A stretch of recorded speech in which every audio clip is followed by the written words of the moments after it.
ఇప్పటి వరకు ఉలుకు లేదు పలుకు లేదు. సరే మీరు సిట్లు వేస్తున్నారు, వేసుకోండి.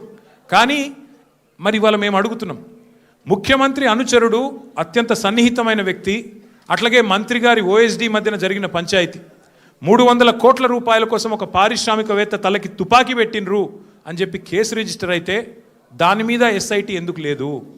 స్వయంగా రెవెన్యూ మంత్రి కొడుకు ఇలా భూ కబ్జాలు చేస్తూ గుండాలను తీసుకొని స్వైర విహారం చేస్తుంటే దాని మీద సిట్ ఎందుకు ఉండదు? అట్లాగే ప్రభుత్వ సొమ్మును, ప్రజల సొమ్మును ఇవాళ ఈ ప్రభుత్వం కొల్లగొడుతున్నది, కాంగ్రెస్ పార్టీ నాయకులు కొల్లగొడుతున్నారు, ముఖ్యమంత్రి బావమరిదే కింగు పిన్ను అని ఆధారాలతో సహా చూపెడితే దాని మీద ఎస్ఐటి ఎందుకు ఉండదు? అట్లాగే HILTP అని చెప్పి పారిశ్రామిక భూములను కొల్లగొట్టి 5 లక్షల కోట్ల హైదరాబాద్ ప్రజల ఆస్తిని కొల్లగొట్టే ప్రయత్నం చేస్తుంటే దాని మీద ఎస్ఐటి ఎందుకు ఉండదు? కేంద్ర ప్రభుత్వ పథకమైన అమృత్లో ముఖ్యమంత్రి గారి బావమరిదే కింగ్ పిన్నుగా ఇవాళ కేంద్ర ప్రభుత్వ పథకంలో కూడా మరి అర్హతలు లేకపోయినా టెండర్లు కట్టబెడుతున్నారని ఆధారాలు కేంద్ర ప్రభుత్వానికి ఇస్తే దాని మీద సిట్ ఉండదు.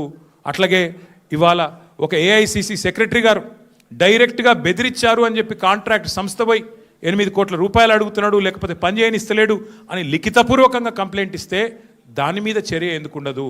ఇవాళ న్యాయం, ధర్మం, కాకి బుక్కు అందరికి ఒకటే తీరు ఉండాలి కదా. మీరు ఎన్నిసార్లు పిలిచినా వస్తాం, మీరు ఎన్ని ప్రశ్నలు అడిగినా ఆన్సర్ చెప్తాం. బాధ్యత గల నాయకులుగా చట్టాన్ని గౌరవించే పద్ధతుల్లో ముందుకు పోతాం. ఇవాళ వాళ్ళు అడిగిన దానిలోనైతే ఏమీ లేదు, వాళ్ళ దగ్గర కేసు కూడా ఏం లేదు. ఏదో ఇష్టం వచ్చినట్టుగా ప్రశ్నలు అడిగిందే అడగడం, తిప్పి తిప్పి అడగడం ఒక రకమైన హరాస్మెంట్ తప్ప ఏమి కూడా లేదు. వాళ్ళు చేయగలిగింది కూడా ఏమి లేదు. I appeal to all my friends in the media as well, please, for the last 2 years the government has been indulging in massive attention diversion. Today the inquiry, the investigation that is going on into phone tapping, I have reminded the gentlemen from special investigation team, I have asked them, there have been numerous stories in the last 2 years assassinating my character personally and also assassinating the character of our party leadership, saying, stating and speculating that certain actresses' phones were tapped and something illegal was done. I asked the SIT pointedly today, I said, whose phone was tapped? Why don't you give me the information? Which is this actor who has complained to you, or the information that you have, why don't you produce it? Then the ACP there says, no, we've already clarified, no such thing has happened. But enough damage has been done to me, to my party leadership, to my family, to all the constituents of my constituency. So I appeal to the media, please treat everything that the government throws at you, every leak that is given to you, with a pinch of salt. Please corroborate, please verify, please check the facts and only then publish. I also appeal to the media, for the last 2 years, this government's incompetence, their failures, their corruption is being exposed by BRS leadership day in, day out. Be it Amrut scam, where Chief Minister's brother-in-law was the kingpin, or be it coal scam in Singareni, where again the same gentleman is the kingpin. Let us focus on real issues. Let us focus on the failures of Congress party and Congress government. They had made 420 promises to the people of Telangana by which they got into power. Today, they have been a disaster. Their government has been a disaster.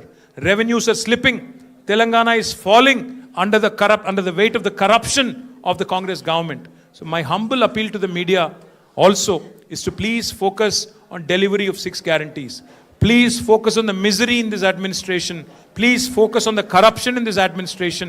Please focus on real people issues, not these fabricated stories and manufactured stories, cooked up stories, so to speak. So my humble request to all of you, మళ్ళొకసారి మీ అందరితో నా ప్రార్థన, దయచేసి రేపు మళ్ళీ రాస్తారు. మన హరీష్ రావు గారు పోయినప్పుడు ఎట్లయితే ఇది అది అది ఇది అని వడ్డించి కొత్త లీకులు రాస్తారో వాటిని విశ్వసించకండి. కావాల్సుకొని లేని ఉన్నట్టు, ఉన్నాయి లేనట్టు ఏవేవో కథనాలు వడ్డించి రాస్తారు రేపు.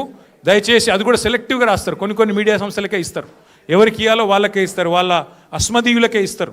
కాబట్టి జాగ్రత్తగా దయచేసి మన వాళ్ళు కూడా ఎవరైనా సరే వీళ్ళు రాసే కథనాలు, వీళ్ళు పెట్టే స్టోరీలు, ఈ cooked up stories, cock and bull stories నమ్మవద్దు. మనం చట్టాన్ని గౌరవించే పౌరులుగా ఎన్ని కేసులు పెట్టినా ఎదుర్కొందాం.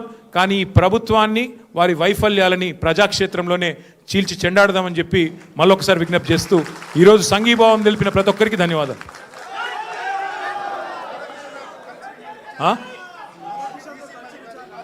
ఇగో మీడియా